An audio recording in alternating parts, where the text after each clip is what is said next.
So hello everyone, welcome back to finance current affairs. आज हम देखने वाले हैं 4 news. Inflation first topic, okay. RBI tightens norms of alternate investment funds, okay.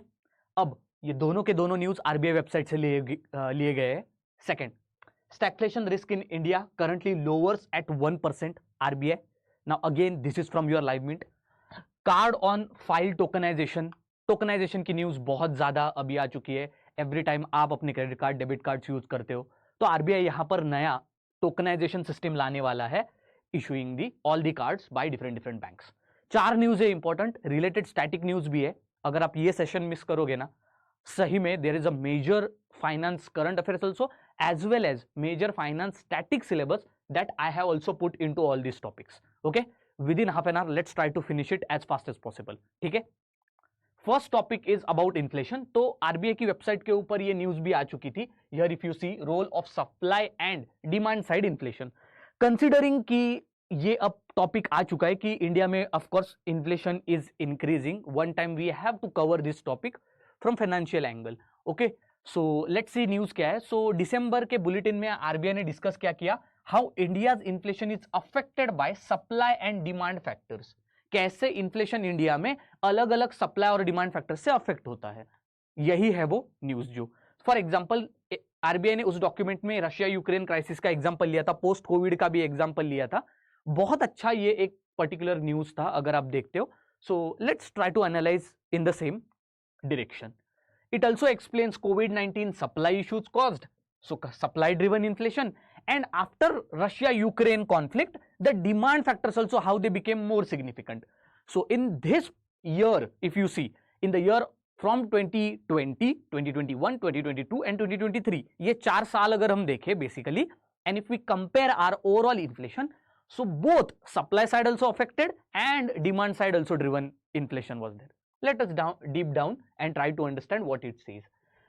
So overall now most of the students who are watching this video, आपको थोड़ा सा idea होगा कि डिमांड साइड इन्फ्लेशन क्या होता है, सप्लाई साइड इन्फ्लेशन क्या होता है, okay. So let's get into it. पूरा स्टैटिक समझते हैं। इन्फ्लेशन क्या होता है? It refers to continuous increase in overall prices of goods and services in economy. Simple सी बात है, सपोज एक कोई भी गुड आपका 10 रुपी के लिए है, ठीक है। 10 रुपी के लिए सपोज एक बिस्किट पैक आता था, ठीक है। 10 रुपी के लिए एक बिस्किट का पैक आता था, ठीक है। कब आता था? सपोज 2010 में आता था, 2010 में, ठीक है।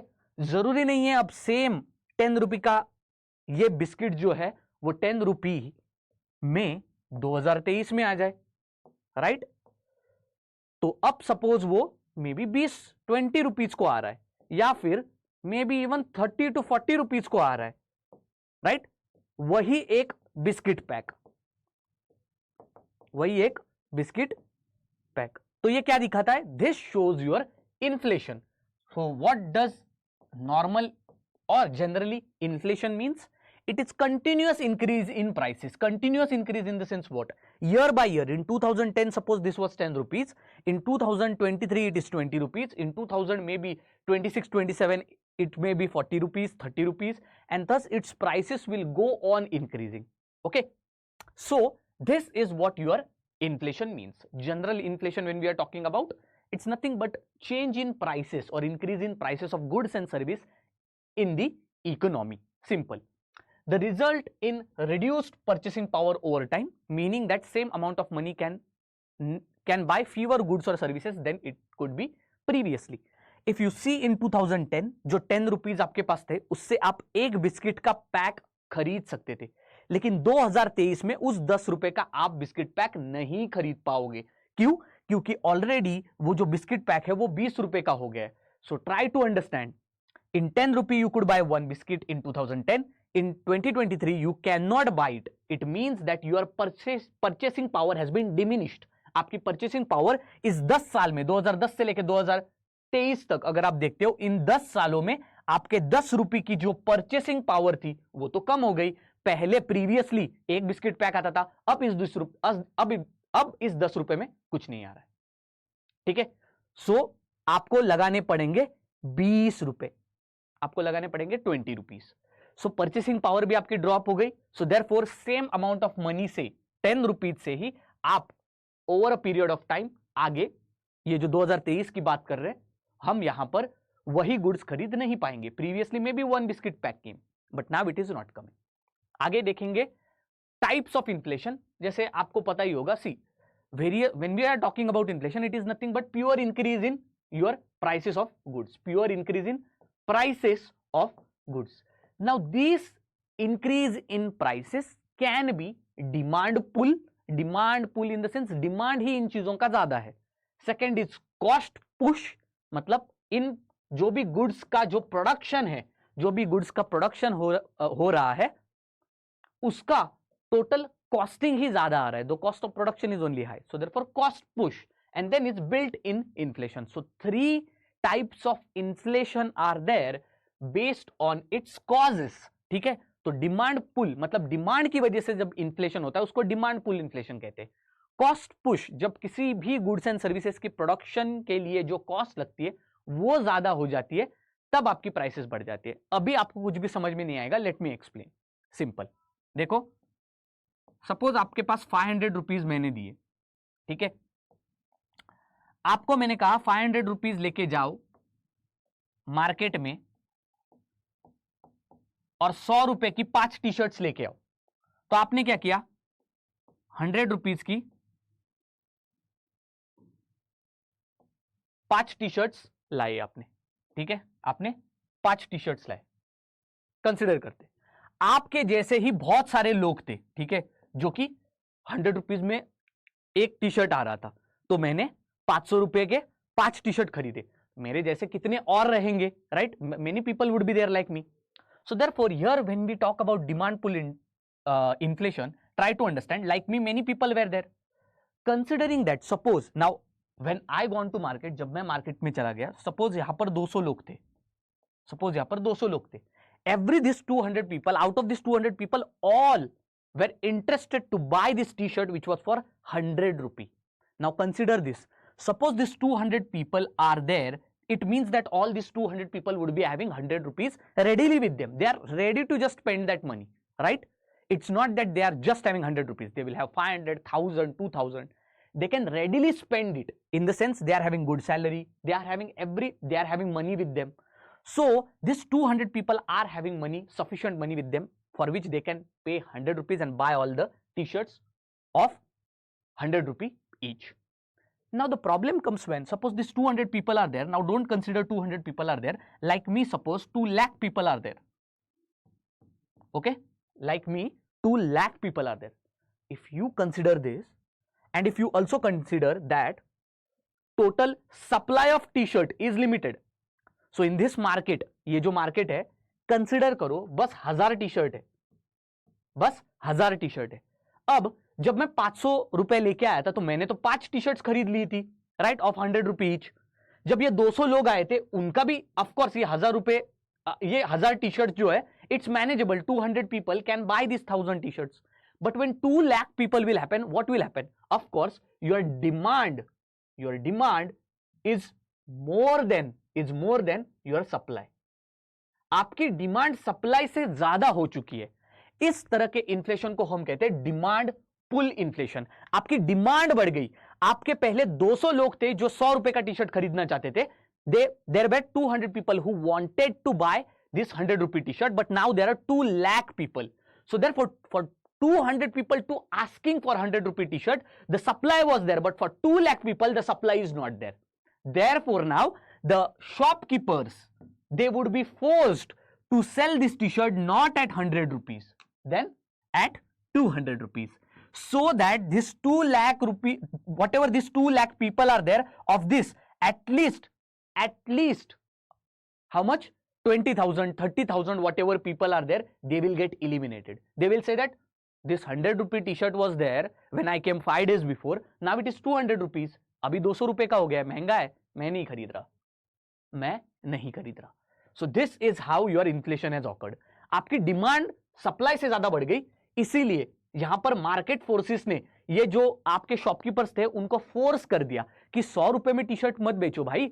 2 लाख लोग खड़े हैं, कोई ना कोई तो 200 रुपए को खरीदेगा ही, 100 रुपए में क्यों बेच रहे हो? So therefore shopkeepers are saying that okay, if you are not willing to buy at 100 rupees, see earlier there were only 200 people to buy these t-shirts. Now there are 2 lakh people. So demand is more than supply. I can even sell this not only at 200 rupees, even 500 rupees I can sell, because people are there, demand is there. This is what demand push is. Cost push inflation, when we talk about cost push, it's nothing but, try to understand. Suppose I am a manufacturer, ठीक है, मैं manufacture करता हूं tractor. Suppose I am doing manufacture of tractor, ठीक है, tractor करता हूं मैं मैन्युफैक्चर करता हूं ट्रैक्टर. जब मैं ट्रैक्टर का मैन्युफैक्चर कर रहा हूं, how do I do the tractor manufacturing? Of course tyres के लिए मैं मैन्युफैक्चरिंग करूंगा, या फिर टायर्स असेंबल कर दूंगा. इंजन में कहीं ना कहीं से लाऊंगा, स्टील, मेटल, फिर उसके बाद मशीनरी, उसके बाद इलेक्ट्रॉनिक्स जो भी लगता है. Okay, overall every aspect of that particular tractor जो कि मुझे असेंबल करना है और जो कि मुझे खुद बनाना है. Suppose when I am constructing this tractor और प्रोड्यूसिंग इट, अगर इसकी मेरी कॉस्ट बढ़ जाती है, कॉस्ट कैसे बढ़ सकती है? For example, tyres are made up of rubber, right? Suppose the raw material rubber only prices increase, ठीक है. अगर रबर के प्राइसेस इंक्रीज हो गए, अगर स्टील के प्राइसेस इंक्रीज हो गए, आयरन के प्राइसेस इंक्रीज हो गए, सपोज जो इलेक्ट्रॉनिक चिप, जो इंजन लगाने वाले हैं, उसके प्राइसेस इंक्रीज हो गए, तो ऑटोमेटिकली एक ट्रैक्टर जो आपका मे बी 14 लाख में आ रहा था, 14 लाख रुपीज में जो आपका ट्रैक्टर आ रहा था, उसके प्राइसेस अभी because of raw materials prices have increased, ये भी हो जाएंगे, मे बी ये 25 लाख में इसकी टोटल प्राइस हो जाए. सो लुक एट इट, 14 रुपए का ट्रैक्टर, 14 लाख का ट्रैक्टर अब 25 लाख का हो गया. So why this price has increased? It has increased because of its cost has increased, cost of production has increased. All right, so let's move towards the first type, that is demand pull inflation. So demand pull inflation occurs when overall demand of goods and services in economy exceeds what the economy can supply. This happens when people want to buy more than what is readily available. 2 lakh people wanted to buy a 100 rupee t-shirt, which the quantity at the shopkeeper was very less. The demand was more than supply, and therefore the shopkeeper were forced to increase the prices of that t-shirt from 100 to, of course, 200, 500 even. Okay, so this will only happen if people are having money in their pockets. Imagine this, pehle first incident, 200 people were there who were buying t-shirts at 100 rupee. Then what happened? The scenario changed and 2 lakh people came who wanted to buy the t-shirt at 100 rupees.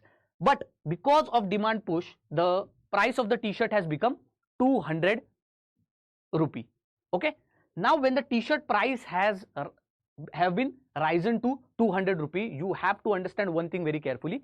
इन 2 लाख लोगों के पास उतना पैसा है, ठीक है, इसलिए वो spend करना चाहते हैं उस टी शर्ट के ऊपर, उनके पास उतना पैसा है. So it means that here when we are talking about demand pull inflation, the money which the people are having, they are having it in excess. उनके पास जो पैसा होता है वो एक्सिस में होता है, जिससे उनकी डिमांड बहुत ज्यादा बढ़ती है. अब ये पैसा उनके पास ज्यादा कैसे रहेगा? एक तो either they have taken loans, and loans people will only by अगर उसका रेट ऑफ इंटरेस्ट कम होता है. सिंपल, अगर मैंने आपको कहा कोई भी बैंक, SBI, HDFC, अगर वो कहती है कि हमसे लोन ले लो, okay, so they are saying that take 3 lakh loan, okay, take the loan of 3 lakh rupees at 5% rate of interest. आप क्या कहोगे? This 5% rate of interest is way too much, थोड़ा सा कम कर लो, then I am ready to take 3 lakh rupees loan. So therefore then see SBI bank और may be HDFC bank ये कहती है ठीक है, हमारे पास एक ऑफर चल रही है, 5% पे मत लीजिए लोन, 2% पे लीजिए. So now you are happy. So what does it means? It means that कि ये जो 2% के ऊपर आपको जो लोन मिला है, ये 2% लोन आप, ये जो प्रिंसिपल और इंटरेस्ट जो आपको रिटर्न करनी है, ये अमाउंट तो आपका कम हो गया, राइट? तो आपकी लायबिलिटी कम हो गई, तो इसीलिए आप ज्यादा लोन लेना चाहोगे. So more loan you will take, more money you are having in hand, more money you are having in hand, more do you want to spend. अगर आपके पॉकेट में 100 रुपए है तो कभी सोचोगे कि चलो ट्रिप पे जाते गोवा में? कभी अगर आपके पॉकेट में बस 500 रुपए, कभी ये सोचोगे कि चलो मूवी देखने जाते हैं, एनिमल मूवी देखने जाते हैं, 500 only, animal ticket is 999 rupees, right? और मे बी 800 रुपीज, पॉपकॉर्न भी खरीद नहीं पाओगे, right? So this is the problem. When money is more, that time you are ready to spend how much you want, and when you are ready to spend how much you want, automatically demand goes or demand supersedes your supply. क्योंकि see in economy the quantity of the production whatever goods and services those are limited. ठीक है, एक economy की कितनी capacity होगी goods produce करने की वो उतनी होगी, वो धीरे धीरे बढ़ते जाती है. लेकिन अगर सडनली अगर लोगों के हाथ में बहुत सारा पैसा आने लगा तो ऑटोमेटिकली उनकी जो डिमांड होगी वो गुड्स एंड सर्विसेज के प्रोडक्शन से भी ज्यादा बढ़ जाएगी. And this is where inflation occurs. तो फिर जो गुड्स एंड सर्विसेज का जो प्रोडक्शन होता है उसको यहां पर it can not satisfy the demand. And therefore what shopkeepers, wholesalers, retailers, producers what they will do, prices ही बढ़ा देंगे ताकि ये लोगों के पास जो पैसा है उसमें वो कम चीजें खरीद पाए.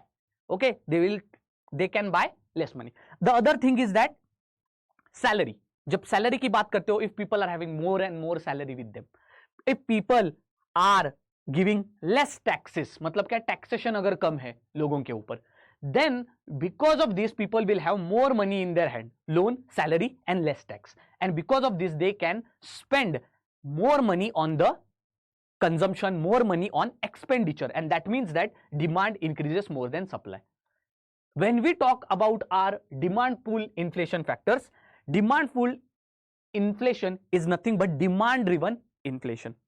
It is increase in money supply that describes many of the people who are having so much of money in their hand, and that is why too much money or more money is chasing fewer good. So more money or maybe more quantity of money, more flow of money is chasing fewer goods. As I told you, goods in an economy, goods, services, those are limited. The overall increase in the production of goods and services, that is a slow process. If these goods and services are limited in economy, and if there is a spike in demand because of the excess of money, we can say that more money is chasing more goods and services, and this leads into scarcity of good. And once scarcity of goods occurs, shopkeepers, retailers, producers, they will increase the prices, which will lead to inflation. Okay, so here you could understand the prices high due to high demand. Okay, so aggregate demand is more than supply at current price, and the reasons for these are money supply, MS, and this money supply could be only when either the tax rates are decreased, that means tax rate is less. 1 lakh salary is there and your tax is only 5,000 rupees. Imagine if your tax is maybe 20,000 rupees, तो आपके लिए, आपको खर्च करने के लिए 80,000 rupees are with you. But if your tax rate is only 5,000 rupees, you are having 95,000. That is more money to spend. 15,000 are extra near you. So therefore, that 15,000 rupees you will use it to buy anything because you will be happy. You will be having more money in hand. Then it's increased money supply. Increased money supply, excess loans, and then it's high salary or high wages. Now, when such inflation scenario occurs in the economy, अगर economy में ऐसा scenario हुआ कि demand की वजह से अगर inflation होने लगा, तो how will RBI control it? So RBI का मेन फंक्शन होता है to control the money supply. And how will RBI control the money supply for such demand driven inflation? Simple, by dear money policy. And what do you mean by dear money policy? RBI क्या करता है, dear money policy में rate of interest को बढ़ा देता है, मतलब total lending rates को बढ़ा देता है. लेंडिंग रेट्स कैसे बढ़ा सकता है? Of course it is having so much of instruments. Repo rate हो गया, एसएलआर हो गया, सीआरआर हो गया, वही सब कहानी जो हमारे मॉनेटरी पॉलिसी की होती है. So what RBI will do, of course it will slash down, it will increase the all the rates. Once it increases all the rates, होगा क्या उससे? ओवरऑल जो लोगों के हाथ में पैसा है वो कम रहेगा. So loans will become expensive, people will not buy more loans. Secondly, as money supply in the market only will be limited, will be controlled, overall आपका प्रोडक्शन, इन्वेस्टमेंट इस पे अफेक्ट होगा. उसी तरह से आपकी सैलरी भी कंट्रोल हो जाएगी. चीजें भी जो है आपकी महंगी है, ऑलरेडी मनी सप्लाई भी अभी कम हो चुका है मार्केट में, तो लोग सेविंग करना स्टार्ट कर देंगे या फिर ओवरऑल एक्सपेंडिचर को कम कर लेंगे. Second is increase money supply को ऑटोमेटिकली आरबीआई अपने लेंडिंग रेट्स इंक्रीज करने से कंट्रोल कर लेगा. So in this way such demand driven inflation is controlled by your dear money policy और maybe hawkish stance. Hawkish stance मतलब simple, आप अपने जितने भी लेंडिंग रेट्स है उनको इंक्रीज कर देते हो। ओके, सो दूसरी चीज जो मैं शेयर करना चाहता था, most of the people in first slide only we discussed, जब इन्फ्लेशन की बात करते हैं मेनी पीपल से that the value of currency goes down. इसका मतलब क्या होता है, why does the value of currency falls? Let's try to understand. 1980s में 1 रुपया बहुत इंपॉर्टेंट होता था। 1 रुपए में बहुत सारी चीजें आती थी, बहुत सारी बिस्किट आते थे, आप चाहे वो खरीदो। 2000 या फिर 2010 में अगर आप देखोगे तो 10 रुपीज 20 रुपीज को बहुत ज्यादा वैल्यू थी। 10 रुपीज 20 रुपीज में बहुत सारे चॉकलेट्स आते थे, बहुत सारे बिस्किट्स आते थे, इवन आपका घर का जितना भी स्नैक्स है वो पूरा 20 रुपीज में आ जाता था। कब? 2000 में, 1990s में। 2023 में अगर आप देखते हो तो 100 रुपीज छोड़ो, इवन 500 रुपीज को कोई वैल्यू नहीं है। इसका मतलब मैं क्या कह रहा हूं, सिंपल देखो, 1980s में 1 रुपी वॉज सफिशियंट, 2000 या फिर 2010 में 20 rupee 50 rupees were sufficient. In 2023 even 100 rupee 200 rupees are not that sufficient. You need 500 rupees और 1000 रुपीज टू वर्क टुडे, या फिर बेसिक दिन के खर्चे निकालने के लिए। सो इट शोज दैट कि एज years pass on, जैसे जैसे वक्त बदलता जाता है, the value of currency drops. So through inflation, what is the meaning of inflation here? I'll tell you how. 1 रुपी में पहले 1980s में आपको बहुत सारे चॉकलेट्स मिलते थे। इन्फ्लेशन में क्या होगा, ये 1 रुपी की जो वैल्यू होगी वो कम हो जाएगी। इसका मतलब क्या है, 2020 में अगर आप 1 रुपए की वैल्यू देखते हो, क्या है 2000 में भी 1 रुपए की वैल्यू इतनी ज्यादा नहीं थी। 2020 या 23 में 1 रुपए की वैल्यू क्या है आज? What comes in 1 rupee? Nothing. 1 pulse और Happydent will come in 1 rupee. Chocolate के अलावा कुछ भी नहीं आएगा, right? Where as in 1980s 1 पैसे में एक चॉकलेट आता था, 10 चॉकलेट्स आते थे 1 पैसे में, ठीक है? So it shows you that as throughout the years, 1980s, 2000, 2010, 2020, maybe in future 2030, as the years pass on, the prices of the goods and services, they go on increasing. That is inflation. That is inflation. That is inflation. Inflation. That is inflation means inflating prices. Inflating means in what? Inflate. Balloon जब आप blow करते हो ना, वो inflate करता है, बड़ा हो जाता है balloon. So inflation is that. Okay, so जैसे प्राइसेस आपकी इंक्रीज होती गई, ऑटोमेटिकली आपने देखा कि कैसे मनी की वैल्यू कम होते होते गई, ठीक है? So year wise after 1 year, year after year आपकी प्राइसेस बढ़ गई गुड्स की। इसीलिए आपकी जैसे प्राइसेस बढ़ गई, अब उस whatever that money which you had, उसमें आप कोई भी प्रोडक्ट यूज नहीं कर पाओगे as years will pass on. Simple as that. 1 पैसे में 10 टॉफीज आते थे 1980s में, और 2023 में 1 पैसे की कोई रद्दी भर भी वैल्यू नहीं है। टुडे व्हाट कम्स इन 1 पैसा? नथिंग कम्स इन 1 पैसा, not even a chocolate. Hardly 1 chocolate comes in 1 पैसा। लीव 1 पैसा, 10 पैसा, नथिंग कम्स, 50 पैसा, नथिंग कम्स, ठीक है? There will be a time in 2030, 2040, what will happen? 1 rupee will have no value. There are already chocolates in the market which are for 2 rupees. So this shows that as year pass, because of inflation, as the prices of the products go on increasing, whatever money you are having, that will lose its value, because you will be not able to buy the same amounts of goods which you were able to buy it previously in the years. So this is how the value of currency drops, the value of money falls. Then it's purchasing power. This is what I tell. Suppose the t-shirt example which we saw, one t-shirt was for 100 rupee. You had pocket money of 500 rupees. You could buy 5 t-shirts with it. But if inflation occurs in market, what is inflation? The 100 rupee t-shirt will become 200 rupee. Now, if the t-shirt becomes for 200 rupees, in this 500 rupees, you will be able to buy only 2 t-shirts. This shows that your purchasing power when inflation was not there, it was 5. In 500 rupees, you could buy 5 t-shirts. But now after inflation, your purchasing power has dropped. In 500 rupees, you can buy only 2 t-shirts. Good example to show how purchasing power results. Now, second thing, when inflation is there in market, the lenders lose and the loanees, whatever are there, those who have taken the debt, they win. Why I'm saying this? Imagine this. Suppose in 2010 I gave 500 rupees loan to my friend or maybe to you. ठीक है, 2010 में मैंने आपको loan दे दिया 500 रुपए और मैंने क्या कहा, भाई 10% रेट ऑफ इंटरेस्ट पे दे रहा हूं. इसका मतलब क्या है, मुझे प्रिंसिपल 500 रुपए तूने 10 साल बाद लौटाने हैं और 10% इंटरेस्ट, मतलब 500 के ऊपर इवन 10% आपको रिटर्न करने, 500 का 10%. नाउ व्हेन आफ्टर 10 इयर्स, ठीक है, 2010 के बाद मैंने 2021 में आपसे पूछा कि भाई मेरे 500 रुपए लौटा दो और 10% भी लौटा दो.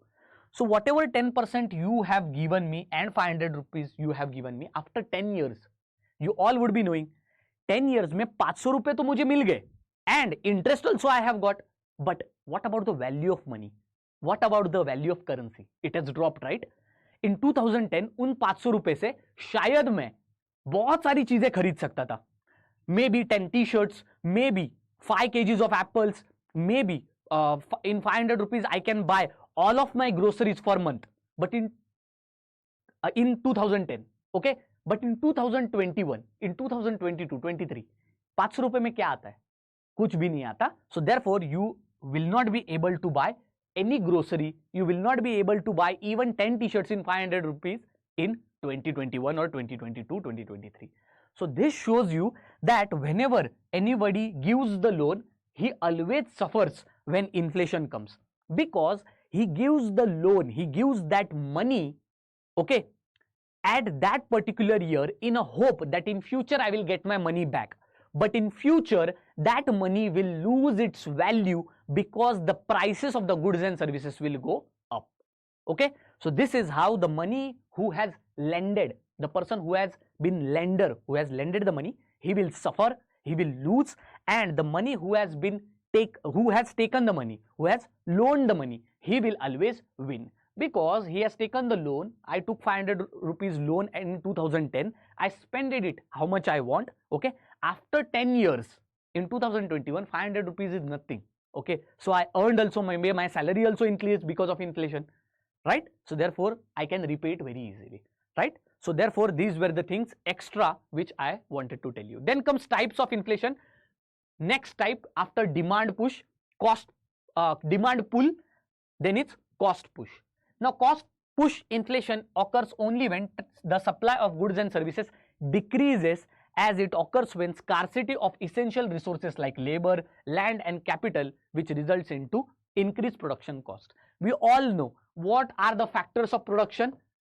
What are factors of production? Labor, land, capital. These are essential raw material, these are essential things which are required to convert a raw material into final product, okay. So if the prices of labor, land, capital, even raw materials increase, overall cost of production will increase. And if the overall cost of production will be increased, right, who will pay the cost? Producer will pay the cost. If producer pays the cost, that cost will also go down to wholesaler, then to retailer, and then to consumer. Therefore overall, if the cost of production increases, the cost of the final product will also increase. If you see here, it can also happen due to artificial scarcity caused by hoarding. Hoarding is what? So for example, suppose a wholesaler, retailer, any shopkeeper, suppose he hoards or maybe he stores excess goods near him in a hope that he will sell them in future because of the higher demand. So this hoarding, what will it result into? It will result into a artificial demand in the market, and this is how even the overall cost of those goods will increase because of the scarcity of those goods, because of the hoarding of such goods by the shopkeeper. So the cost of vegetable oils, a significant import, rose by 57%, reaching 10-year peak in April 2021. So India is one of the largest producer of oil seeds as well as total oil production. फिर भी India को इतना import क्यों करना पड़ता है? क्योंकि most of the oil, because of the demand, high demand रहती है ऑयल की इंडिया में, इसीलिए बहुत सारे शॉपकीपर्स, रिटेलर्स, होलसेलर्स इस ऑयल को होल्ड करके रखते हैं, होल्ड मतलब एक्सिस, स्टोर करके रखते हैं। इससे क्या होता है, आर्टिफिशियल स्कार्सिटी हो जाती है मार्केट में बहुत ज्यादा पहले ही डिमांड होती है, तो इसीलिए हमें इंपोर्ट करना पड़ता है, ठीक है। So metal prices, so various raw materials, अगर आप देखते हो मेटल प्राइसेस कह लो या फिर ऑयल प्राइसेस कह लो, इनके कंटेक्स्ट में आपको दिखेगा कि इनकी कॉस्ट इंक्रीज हो जाती है रॉ मटेरियल्स की, और automatically cost of production increase हो जाता है। So for manufacturing profit, manufacturer increases the production price, as we know cost push inflation is supply driven in the sense overall आपका supply ही आपका क्या हो जाता है, gets affected because of expensive land, labour, capital, raw materials. तो high price of raw materials and components results into your overall supply, that is supply side और may be cost push inflation. अब जब आपके raw material या फिर उसके components की price जब हाई हो जाती है, तो देखो क्या क्या हो जाता है। एक चीज हो जाता है कि आपके इंपोर्ट्स कॉस्टली, तो what could be the reasons for such supply side inflation or maybe such cost push inflation? Overall cost, किसी भी मैन्युफैक्चरिंग इंडस्ट्री हो, इंडस्ट्रियल कोई भी एंटरप्राइज हो, तो कॉस्ट कब इंक्रीज होगी? कॉस्ट इंक्रीज कब होगी? ऑफ कोर्स आपके रॉ मटेरियल्स की प्राइस जब इंक्रीज होगी, लैंड, लेबर, कैपिटल, अगर उनकी प्राइस अगर इंक्रीज होगी, तो ये रिफ्लेक्ट होगा आपके ओवरऑल प्रोडक्शन कॉस्ट में, और वो रिफ्लेक्ट होगा आपके टोटल फाइनल प्रोडक्ट की कॉस्ट में। तो ये सारी चीजें कब होती है एक बार देख लेते हैं, ठीक है। So understand one thing very very carefully. जब भी रॉ मटेरियल्स की प्राइसेस सपोज आपकी बहुत ज्यादा बढ़ गई, तो आपके इंपोर्ट्स क्या हो गए, कॉस्टली हो गए, राइट। रॉ मटेरियल्स आप सपोज इंपोर्ट कर रहे हो, बाहर के फॉरेन कंट्रीज से ला रहे हो, या फिर इवन अपने डोमेस्टिक मार्केट से ला रहे हो, ठीक है। तो वो जो रॉ मटेरियल्स है उनकी प्राइस अगर ज्यादा हो जाती है, उनकी कॉस्ट अगर ज्यादा हो जाती है, तो ओवरऑल कॉस्ट ऑफ प्रोडक्शन ज्यादा हो जाएगा। सो देयरफॉर कॉस्टली इंपोर्ट्स, तो आपका इंपोर्ट एक तो कॉस्टली हो जाते हैं, ठीक है। Second is increase in GST, तो इधर आपके रॉ मटेरियल्स की प्राइस बढ़ गई, लैंड, कैपिटल, लेबर, इनकी प्राइस बढ़ गई, या फिर जो आप फाइनल प्रोडक्ट्स जो आपने बनाए, okay, whatever production cost was there, it can also increase if your GST price, that is taxation increase on the indirect taxation increases on the goods and services.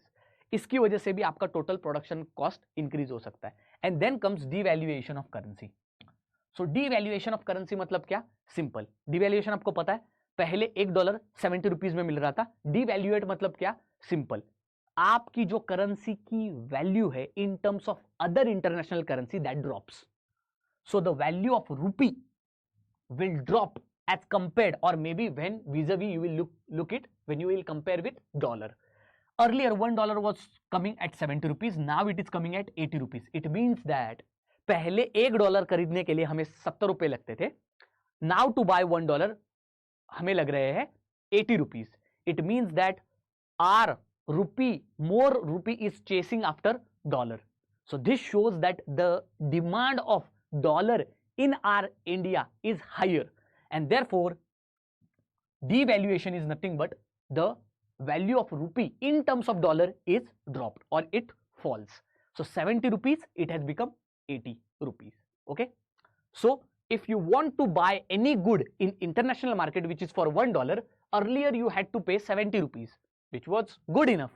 But now to buy the same product at $1, you have to pay extra 10 rupees. This shows that our overall the value of our currency has fallen or dropped.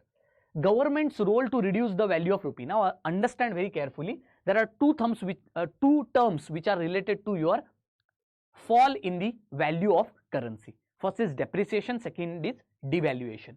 Devaluation is nothing but when the value of your currency drops when you compare it with any external currency, and that drop in the value of rupee is driven by government, not by market forces, by government. That is called as devaluation. Why do country do devaluation? Countries devaluation तब करती है जब, अगर आपको पता ही होगा balance of payment. What is balance of payment? It is nothing but all the transactions which a country has done with rest of the world. इसमें अगर आपके पास ट्रेड डेफिसिट होता है, तो ट्रेड डेफिसिट मतलब क्या होता है, आपके इंपोर्ट्स एक्सपोर्ट से ज्यादा है, करेक्ट. इसका मतलब क्या है, आपको इंपोर्ट्स कम करने पड़ेंगे. इंपोर्ट्स कम कब कर सकता है कोई भी, इंपोर्ट्स तब कम होंगे जब इंपोर्ट्स की जो प्राइसेस है वो ज्यादा हो जाए. मतलब if imports become costly, people will not do any imports, people will stop doing imports and people will rely in the domestic market. So for that purposes, government or apex bank, what it does, it makes the import costly by devaluating the currency. अगर मैं आपका जो dollar की value 70 rupees थी वो अगर 80 रुपी हो गई तो ऑटोमेटिकली मुझे ज्यादा पैसे देने पड़ेंगे इन टर्म्स ऑफ डॉलर. इसीलिए मैं इंटरनेशनल मार्केट से इंपोर्ट करूंगा ही नहीं, मैं डोमेस्टिक मार्केट से ही बाय करूंगा. So this is how your 3 factors are there because of which are cost push inflation occurs. कब कब होता है? एक तो डिवैल्यूएट आपने करेंसी कर दी, आपके इंपोर्ट्स कॉस्टली हो गए. आपके इंपोर्ट्स कॉस्टली हो गए तो ऑटोमेटिकली आपके जो रॉ मटेरियल्स से आप जो फाइनल प्रोडक्ट बना रहे थे उनकी वैल्यू भी क्या हो गई? ज्यादा हो गई. उनकी वैल्यू ज्यादा हो गई, फाइनल प्रोडक्ट ज्यादा हो गया. फाइनल प्रोडक्ट ज्यादा हो गया, लोगों के लिए महंगा हो गया. So for people it became expensive. This is what cost push inflation is all about. Then the third type is build in inflation. The prices rise due to either increase in the production cost, and the increase in production cost may because of the cost push, all the factors, and higher consumer demand, both. So if the inflation is occurring because of demand pull or cost push, this both would be called as built-in inflation. Okay, so for example, employees may ask for higher wages in this context. To prevent labor shortages, companies may need to provide competitive salaries, and sometimes businesses will raise both the prices of their products also as well as employee wages also. built in मतलब दोनों चीजें होती है, demand भी और supply side भी. सो यहां पर आप देख सकते हो demand driven inflation plus supply driven inflation which results into higher wages, which results into more money supply in the market, which results into overall higher spending and higher prices in the market. So shortage of labor in the market, employers also provides competitive salary. So increase cost of production, that is cost push. Demand high, that is demand pull, and higher salaries because of these things. This results into your built-in inflation. So now let us talk about India's context and what RBI is saying. If you see the causes of supply-driven inflation, ठीक है, supply-driven in the sense आपका cost push. तो कोविड-19 में जब आप बात करते हो पूरे वर्ल्ड में लॉकडाउन था, सप्लाई चेन और जो डिस्ट्रीब्यूशन था इसमें डिसरप्शन आ चुका था. इन द सेंस व्हाट, लॉकडाउन हो गया था. ओवरऑल प्रोडक्शन, लोग माइग्रेट कर रहे थे अपने विलेजेस को. Overall industries, manufacturing, real estate, construction, ये पूरे जो आपके सेक्टर्स थे वो पूरे बंद पड़ चुके थे. So overall your production was low. The overall production failed for different products. Because of this, supply chain, production, disruption occurred. Holding of products occurred at shopkeeper level also, as that is at wholesaler level, retailer level, as well as consumer level. Now, in such a situation in economy, what you are going to do? That means that overall there is a shock in economy. कुछ भी produce नहीं हो रहा है, and most of the products जो है उसकी hoarding हो चुकी है. तो इसलिए अब कॉस्ट पुश क्या हो जाएगा, जो भी मार्केट में प्रोडक्ट्स है उनकी प्राइसेस बढ़ जाएंगी. तो यहां पर कोविड-19 में हमने ये देखा, because of the less products in the market which were affected because of the from the supply side, whatever prices of those products was there, those got inflated, उनकी प्राइसेस बढ़ गई. एक मास्क कोविड के time में कितने रुपए में बिक रहा था? 500 रुपीज, 600 रुपीज. अभी मास्क की वैल्यू देखो, बिकॉज कोविड-19 is not there, it is back to 10 rupees और 5 rupees, right? You get this much big pack just for 100 rupees. Reliance was selling it free after COVID-19. Okay, so this is the thing. Global events.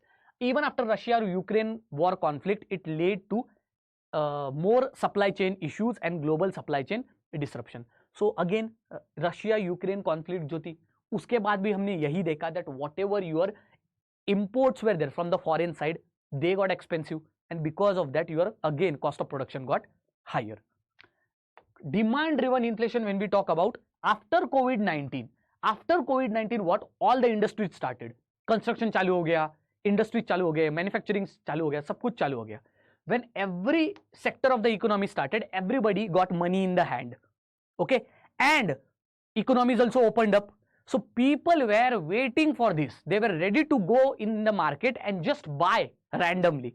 So this resulted into gradual lift of your lockdowns. Pent up demand in the sense what, in short term your demand spikes up. So because of the lockdown, people were not able to buy. Once the lockdown got uplifted, people got crazy and they gone into market and bought whatever they can. Okay, so reopening of the world economy, and this resulted into surge surpassing the pace of supply recovery. That means whatever products were there in the economy, people gone into the markets and started buying them, and as they started buying, automatically this resulted into more demand in the market. After even post Russia Ukraine conflict, we also saw that this also affected various demand for other products. In Russia Ukraine crisis, we saw that oil, whatever prices were there in the international market, those became high or expensive. When the conflict finished, automatically the prices was there, whatever of oil were there, they dropped down.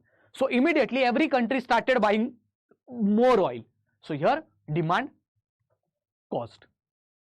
So therefore here you could see causes of inflation are first increase in demand, increase in supply, hoarding, global factors, increase in raw material prices, monetary policy. Now this monetary policy may be either hawkish or either bullish. So all this bullish and hawkish stance is nothing but either you are increasing your prices, either you are increasing your increasing your lending rates or decreasing your lending rates. And these lending rates and increase or decrease in lending rates is there, that how you will do? Of course through instruments of monetary policy, and that are CLR, the CRR, SLR, repo rates, reverse repo rates. Okay, तो ये आपकी hawkish and bullish stance हो गए. Then is imposition of indirect tax, GST.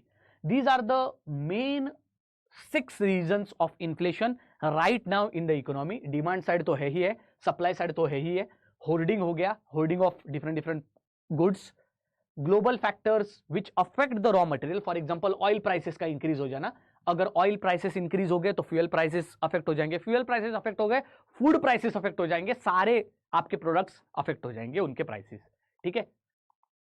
Then comes measurement of inflation.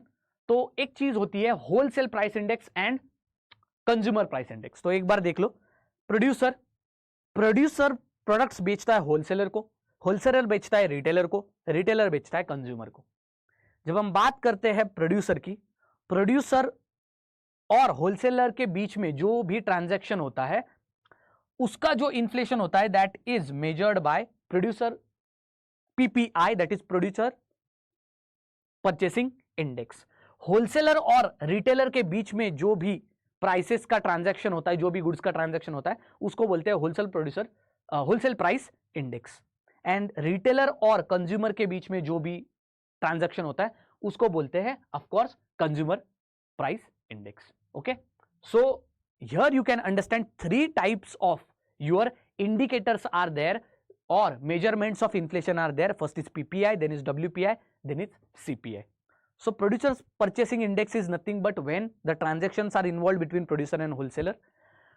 Wholesale price index is nothing but when the transactions are between wholesaler and retailer and consumer, it is consumer price index. We are more concerned on wholesale price index and consumer price index. दोनों में फर्क क्या होता है? Eight wholesale level जब आप देखते हो कि प्राइसेस की, जो आपके गुड्स की प्राइसेस में इंक्रीज क्या हुआ है, वो हम मेजर करेंगे होलसेल प्राइस इंडेक्स से.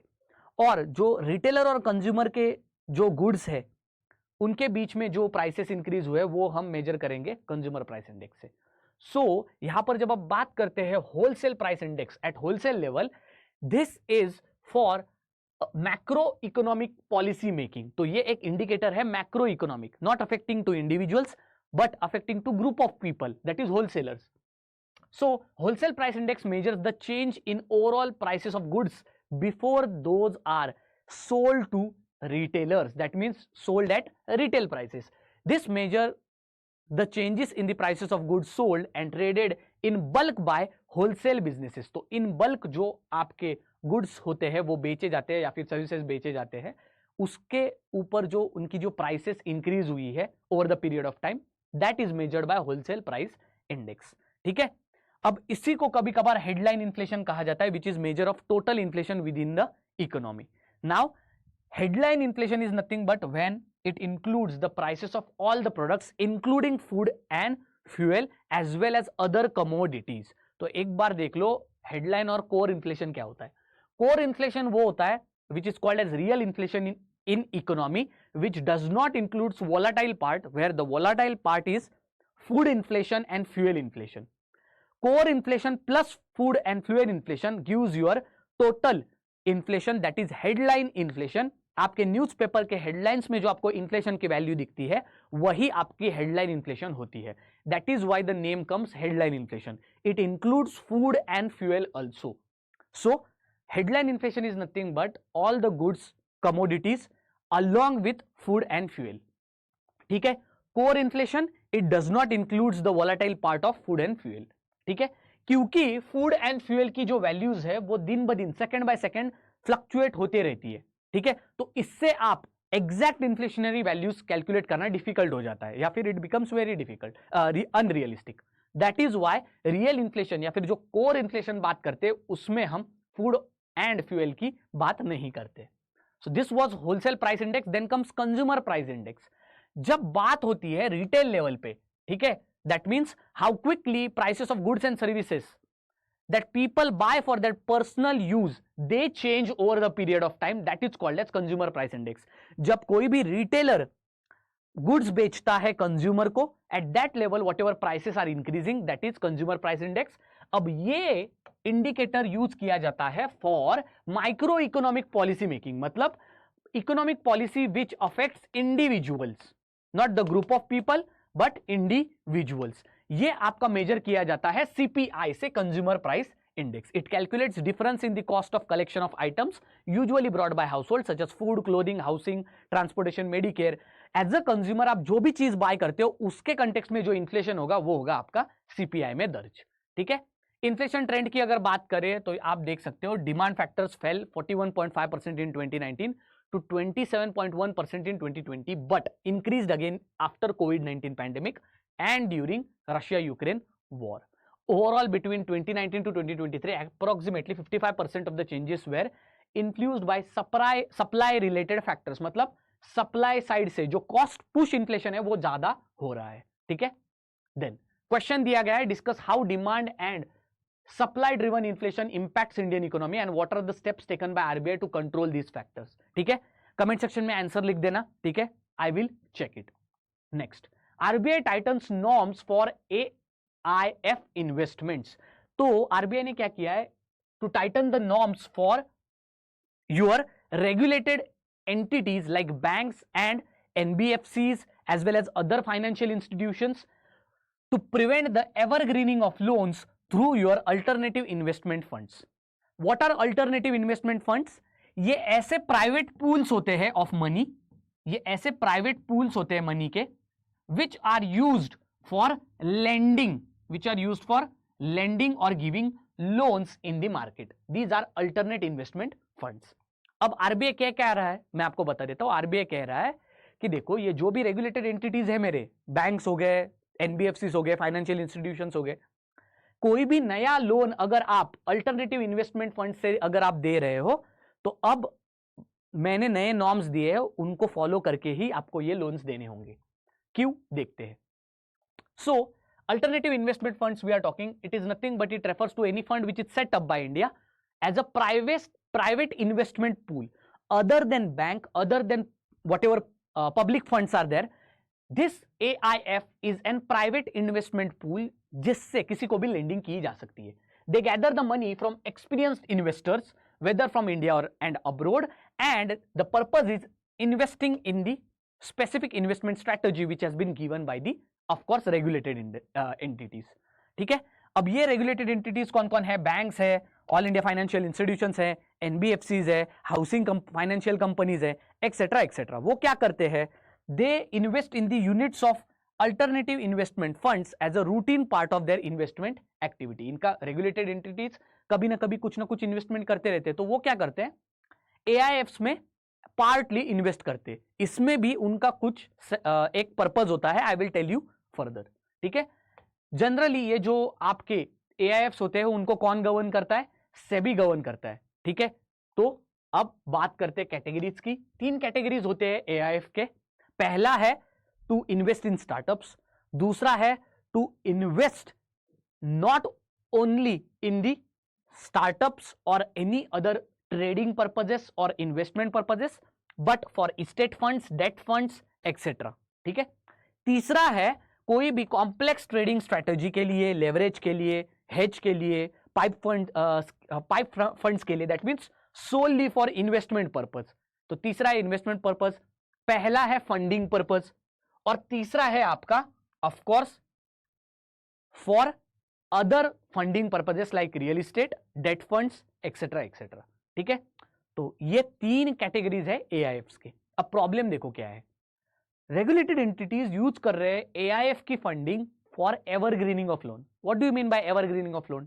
सपोज मैं सूरज हूं, सूरज नाम की एक बैंक है, सूरज बैंक ऑफ इंडिया। ठीक है, हमने 100 करोड़ लोन दे दिया आपको, we gave loan of 100 crore rupees. Out of that 80 crore rupees has turned out to be bad loan. That means you will not be able to give that money return back to me. So it will be turning into stressed asset, then into NPA, and then into bad loan, right? Now the problem is, because of this 80 crore rupees, you have defaulted and you are not able to pay me, that is Suraj Bank of India, right? So therefore what I have done is that there is one alternative investment fund, okay, in which I have invested. So I told that AIF, do one thing, you give an extra 150 crore loan to this person, because already 80 crore he is defaulting the 100 crore loan which I have given, of which 80 crore he is not able to pay. So that's why go and fund him again. So funding again the defaulters, that is done by your AIFs, that is alternate investment funds. So look at it, there is a secondary path through which I additionally gave 150 crore to the person. So giving a backup loan to a defaulter is nothing but again giving loan over loan. That practice is called as evergreening. Okay, so look at it very carefully. It happens when a lender attempts to keep a loan from going defaulting by giving an additional loan to the same defaulting borrower. Okay, next, banks engage in evergreen of loan for fewer reasons. First is impact on profitability. Suraj Bank of India gave 100 crore loan, of which 80 crore has been turned out into bad loan. Who is going to suffer the loss? Suraj Bank of India. That is why, to not this 100 whatever crore I have given the loan, it should not affect my profitability, and that is why I am requesting AIF, or maybe I am telling AIF that go and again evergreen his loan. That means again give him 150 crore loan. Second is assisting defaulters. In many cases क्या हो जाता है, bank additional loans दे देते हैं deliberately to the defaulters, ताकि वो लोग जो डिफॉल्ट कर चुके हैं, जो लोग जो भी अमाउंट है वो रिटर्न नहीं दे पा रहे, they are not able to pay, for them they will get the money which is sufficient to at least pay that loan back. Okay, so आप कर्जा दे रहे हो किसी को कर्जे से बाहर आने के लिए, ठीक है. So deliberate effort is done to give the loans to defaulters so that they prevent their accounts from being or maybe converting into NPAs or stress assets. ठीक है. Next, how is AIF route used to evergreen a loan? अब ये जो regulated entities, banks, NBFCs, financial institutions है, ये क्या कर रहे हैं एक्चुअली? ये क्या करते हैं, ये खुद का एक अल्टरनेटिव इन्वेस्टमेंट फंड इस्टेब्लिश करते हैं. जैसे सूरज बैंक ऑफ इंडिया, हमने खुद का एक AIF बना दिया, राइट. तो ऐसे ही रेगुलेटेड एंटिटीज एआईएफ खुद का बनाते हैं पर्पसली, ताकि वो फाइनेंशियल सपोर्ट दे सके डिफॉल्टर्स को. ठीक है. अगर वो ऐसे सपोर्ट देते रहे तो ऐसे बैंक्स में कभी एनपीए होएंगी ही नहीं. ठीक है. बट द प्रॉब्लम इज, आपने ये जो फाइनेंशियल सपोर्ट थ्रू एआईएफ दिया है, that is also loan, right, और इसको भी पे करना पड़ेगा. So in long term it is not good for financial health. This AIF which is formed by RE alongside the investors puts the money in the struggling company or individual who is not able to pay back. Subsequently, stressed company utilizes this fund to repay the lender. So whatever the stressed company is there, it takes the second loan which it gets and it utilizes this money to pay back the regulated entities loan. Okay, so this is how your regulated entities are preventing the NPAs or maybe defaulting accounts to convert into NPAs by giving them an additional loan which has been given by alternate investment funds which only those banks have set up. Okay, or and now why RBI is tightening the norms for AIF investment? अगर ये suppose regulated entities banks, NBFCs, financial institutions ये कर रहे हैं. Now why RBI is tightening these norms? Because RBI is saying that see, अगर सारे banks ऐसे defaulters को ही अगेन एंड अगेन लोन देने लगे तो फिर अच्छे लोगों को लोन कौन देगा, right? So therefore these whatever people who are deserving, who are the deserving borrowers or people who are deserving to get the loans, they are not able to pay the money, right? They are not able to pay the money. For all those, sorry, those are able to pay the monies, right? So for all those deserving borrowers, if banks are not giving loans to them, तो फिर then from whom they will take the loans? ठीक है, वो कहाँ से loan लेंगे फिर? ठीक है, so this results into crowding out of borrowers. So crowding out of borrowers is nothing but as borrowers are not getting enough money through loans, they have been not giving readily loans, what they do is that they choose any other foreign financial institution or they choose any other path for the loans. Okay, so this is what RBI says कि अगर बस defaulters को, विजय माल्या जैसे लोगों को अगर आप loan देते रहे डिफॉल्टर्स को, तो फिर अच्छे लोगों को लोन्स कौन देगा? Then accumulation of huge NPAs. As I already told you, if regulated entity's loan has been already defaulted, and if regulated entity is taking the use of AIF to give secondary additional loan, then that also has to be paid, and therefore it increases the risk potential of the defaulters. What if even the defaulter second time also defaults again? मतलब 100 करोड़ का loan दे दिया, 80 crore rupees already he has defaulted. Again you give 150 crore rupees so that he will come out of that defaulting loan. Again in that 150 crore rupees अगर उसमें भी अगर वो default हो गया तो देन टोटल लोन देखो ना कितना हो गया. पहले तो 100 करोड़ दे दिया प्लस आपने 150 करोड़ दे दिया, तो इन टोटल 250 करोड़ रुपीस का चूना लगा गया वो, right? So this again raises the risk of potential defaulting as well as NPAs in future. Then RBI guidelines, what are there? First is investment restrictions.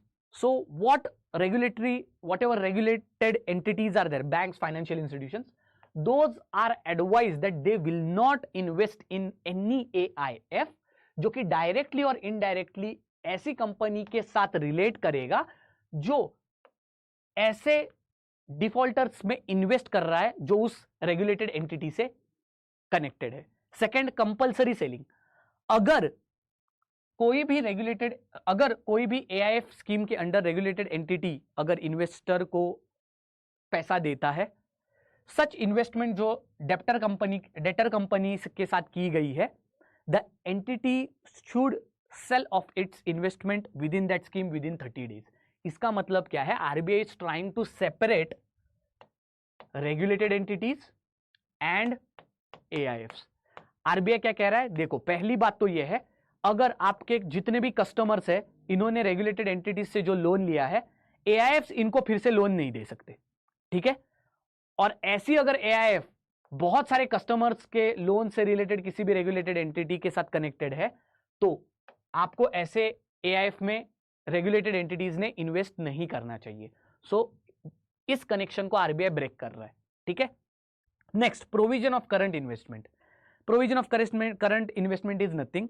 अगर AIF किसी भी कस्टमर को ऐसा एक लोन देता है तो रेगुलेटेड एंटिटीज ने ऑलमोस्ट 100% ऐसी इन्वेस्टमेंट वैल्यू को साइड में निकाल के रखना पड़ेगा उसी पर्सन से रिलेटेड जितना उसने इन्वेस्ट किया है.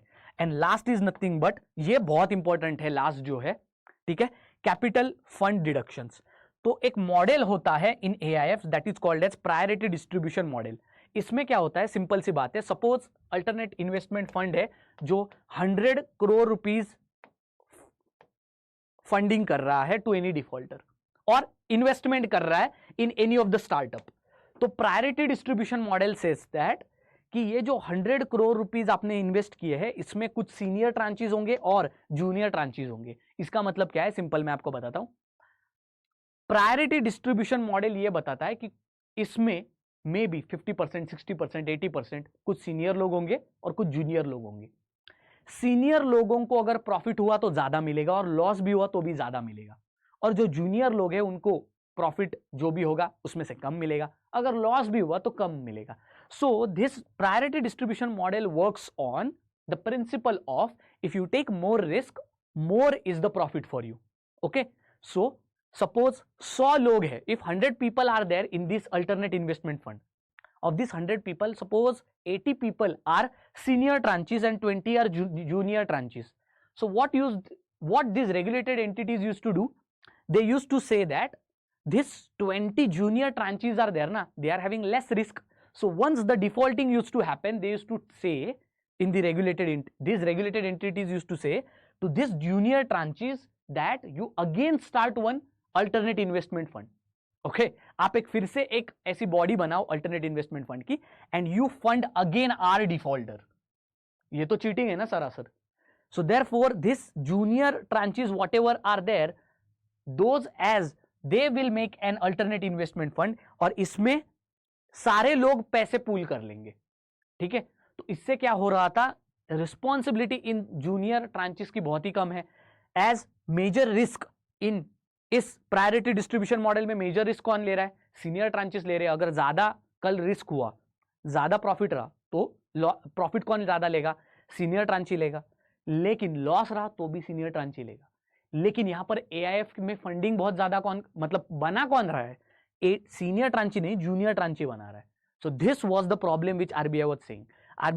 RBI said that in the lower priority units of AIF scheme, this priority distribution model investment amount is fully subtracted from the regulated entities capital funds. इसका मतलब प्रॉपर सेग्रीगेशन कर दिया है कि रेगुलेटेड एंटिटीज इतना ही फंडिंग करेगा इन लोगों को, और अल्टरनेट इन्वेस्टमेंट फंड इतना ही फंडिंग करेगा, and this both of the bodies would be separated.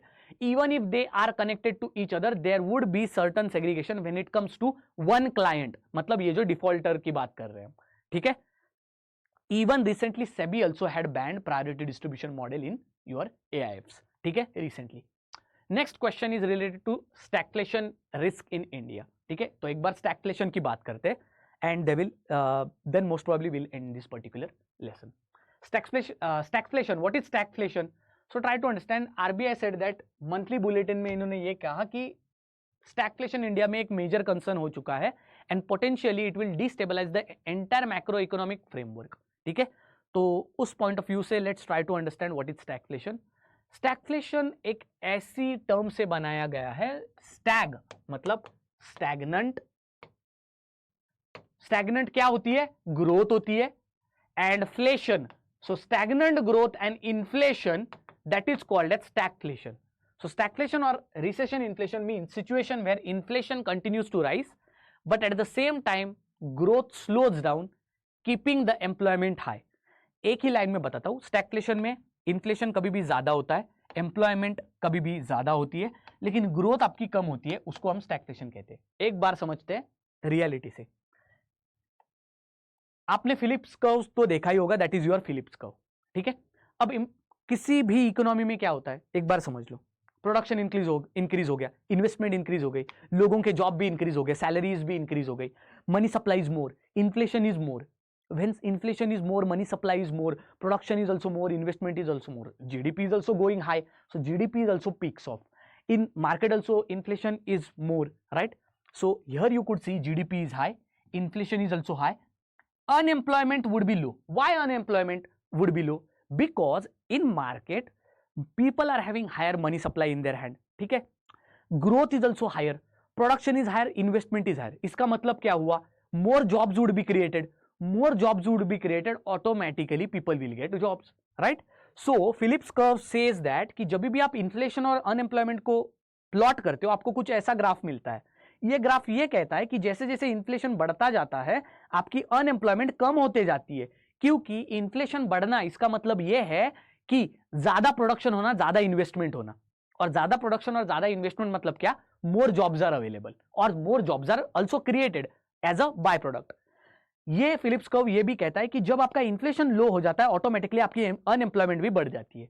So it says that inflation कभी भी कम हो जाता है, मतलब जब डिफ्लेशन हो जाता है इकोनॉमी में, ऑटोमेटिकली प्रोडक्शन डाउन हो जाता है, इन्वेस्टमेंट डाउन हो जाता है, लोग फायर करना स्टार्ट कर देते हैं, right? So people lose their job. So this is what Phillip curves is saying. Consider the same thing, if GDP is less, your inflation is also less, and your unemployment is high, that is your deflation. What happens in deflation? So the first is because of inflation, second is because of deflation. So now what is stagflation? So in stagflation, what happens? Try to understand. Let me show you.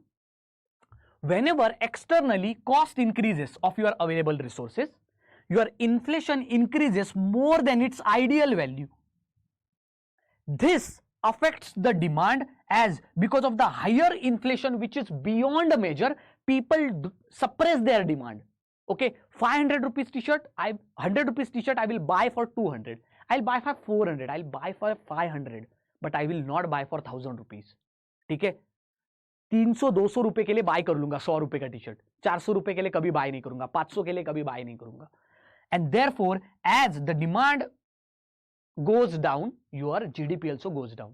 So this happens in stagflation, जहां पर आपका GDP, raw materials, आपकी जो total raw materials होती है, external चीजों की वजह से आपके रॉ मटेरियल्स की जो वैल्यू होती है या फिर प्राइस होती है वो ज्यादा हो जाती है, कॉस्ट ऑफ प्रोडक्शन इंक्रीज हो जाता है. कॉस्ट ऑफ प्रोडक्शन इंक्रीज होने की वजह से ऑटोमेटिकली फाइनल प्रोडक्ट्स की प्राइसेस ज्यादा हो जाती है, डिमांड आपकी कम हो जाती है और जीडीपी जो आपका ग्रोथ होता है वो भी आपकी कम होने लगती है. So in stagflation you will see that GDP is stagnant, but as you all know, GDP is stagnant or GDP decreases, your inflation already in the market is higher, as I told you. See here, आपके market में inflation कम नहीं हुआ है, inflation तो ज्यादा ही है, क्योंकि आपका अवेलेबल रिसोर्सेज की जो कॉस्ट है वो इंक्रीज हो चुकी है. तो इन्फ्लेशन आपका हायर हो जाता है, एंड इन्फ्लेशन जब हायर होता है तो अकॉर्डिंग टू फिलिप्स का क्या है, इन्फ्लेशन हायर है तो आपकी जो अनएम्प्लॉयमेंट है वो भी हायर हो जाती है. ठीक है, सो आपकी अनएम्प्लॉयमेंट भी हायर हो जाती है. So here you could see in stagflation GDP और growth is stagnant, inflation is higher and your unemployment is also higher. So इस तरह से स्टैग्फ्लेशन वर्क करता है. What causes stagflation? ये जो आपके एक्सटर्नल रीजंस है, what are these reasons? First is sudden spike in raw materials और external commodities such as oil, fuel. So suppose fuel के प्राइसेस बढ़ गए तो ऑटोमेटिकली फ्यूएल के प्राइसेस बढ़ गए तो पूरे कमोडिटीज जितने भी है इकोनॉमी में उनके प्राइसेस बढ़ जाते हैं बिकॉज ऑफ द ट्रांसपोर्टेशन. तो अवेलेबल रिसोर्सेज के प्राइसेस बढ़ गए, मार्केट में इन्फ्लेशन ज्यादा था तो आइडियल के ऊपर हो गया, बहुत ज्यादा इन्फ्लेशन हो गया, इससे डिमांड आपकी सप्रेस हुई, जीडीपी डाउन हुई.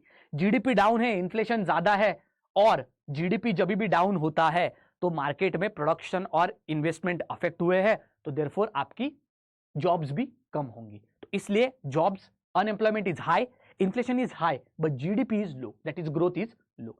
Second, supply chain disruptions, supply chain distribution, ये सब अफेक्ट हो जाता है. फॉर एग्जांपल कोविड-19 के लॉकडाउन के टाइम के वक्त. ठीक है. Next is poor economic policies, मतलब इंटरेस्ट रेट बहुत ही कम है इकोनॉमिक कंडीशन से, एंड यहां पर एक्सेसिवली हाई गवर्नमेंट स्पेंडिंग भी है. तो ये है आपका overall stagflation. How does it works? Stagflation कैसे काम करता है मैंने पहले ही बताया. So it combines with inflation, lower purchasing power of the money. ठीक है, फ्यूएल के प्राइसेस बढ़ जाते हैं, ओवरऑल रॉ मटेरियल के प्राइसेस बढ़ जाते हैं, ओवरऑल फाइनल प्रोडक्ट के प्राइसेस बढ़ जाते हैं, हमारी परचेसिंग पावर कम हो जाती है. ठीक है. Poor productivity in the economy. ठीक है, poor productivity in the sense क्या, मैंने पहले बताया, इन्वेस्टमेंट, प्रोडक्शन पूरा अफेक्ट हो जाता है. Then it has been described as misery because people are having money in their hand, but the prices of the products are extremely high, such high that they cannot buy even basic things. Okay, so money, because the money people have buys less and less, causing real cost of living higher. And economy's low productivity and high employment also prevents bringing the overall growth up for any country. Stagflation erodes people income and saving, लोगों के पास पैसे होने के बावजूद वो economy में खरीद नहीं पाते because the value of the money has dropped.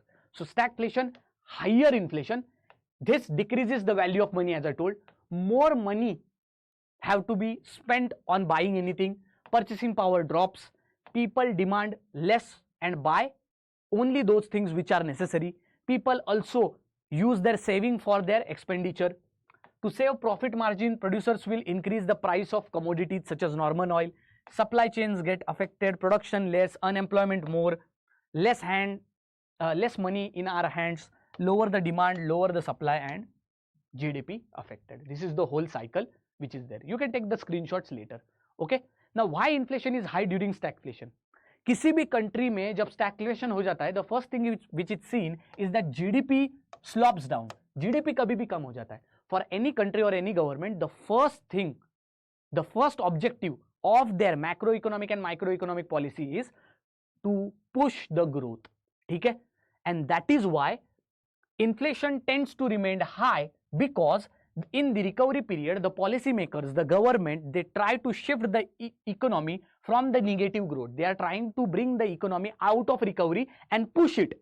For pushing, they have to invest more and flush the money in the economy. And more the money you will flush, the demand side will again increase the money supply and increase the inflation. And that is why in stagflation, in the overall inflation is higher. Okay? Then, why is it bad for economy? As I told you, inflation is more higher than its ideal value, inflation at risk, and growth is also at risk.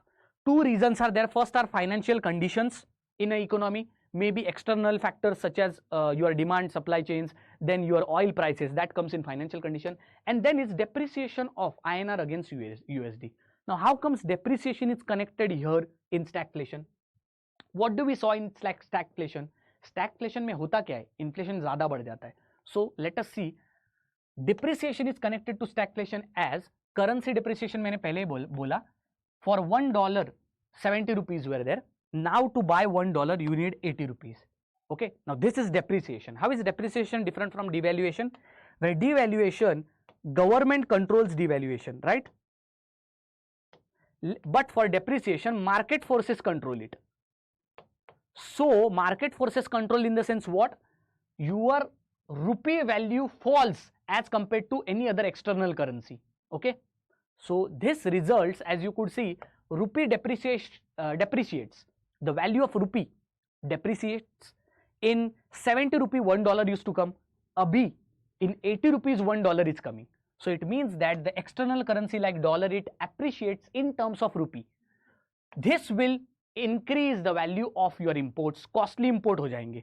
पहले $1, suppose imagine करते $1 में एक iPhone आता था. इस $1 को देने के लिए बस 70 रुपए लगते थे. लेकिन अब ये ₹1 का जो आईफोन है, इसको हमें देने पड़ेंगे 80 रुपए. तो महंगा हो गया ना, हमें ज्यादा रुपए देने पड़ रहे $1 खरीदने के लिए. So this results into costly imports. This results into depletion of forex reserve, and this results into money जो FPIs होते हैं या फिर FDIs होते हैं, जो एक्सटर्नल फॉरेन इन्वेस्टर्स होते हैं, वो कहते हैं कि अरे इंडिया का तो फॉरेक्स रिजर्व कम होते जा रहा है, so we will not invest in this, let's invest in the other foreign markets, not India right now. So they pull their money out of the Indian market.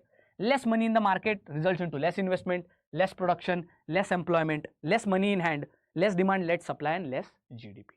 This is how your depreciation again affects your stagflation. ठीक है? I hope आपको समझ में आया. Next आपका last news है card on file tokenization. ठीक है, स्टैटिक न्यूज है, पूरा पढ़ लेना. ठीक है, मैं इसमें कोई भी रिप्लाई नहीं एक्सप्लेन नहीं करने वाला हूं. क्यों? पूरी की पूरी स्टैटिक न्यूज है. आपको पता है ना, अगर आपको क्रेडिट कार्ड या फिर डेबिट कार्ड से अगर आपको कुछ भी बाय करना है तो आपको क्या क्या इनपुट डालना पड़ता है?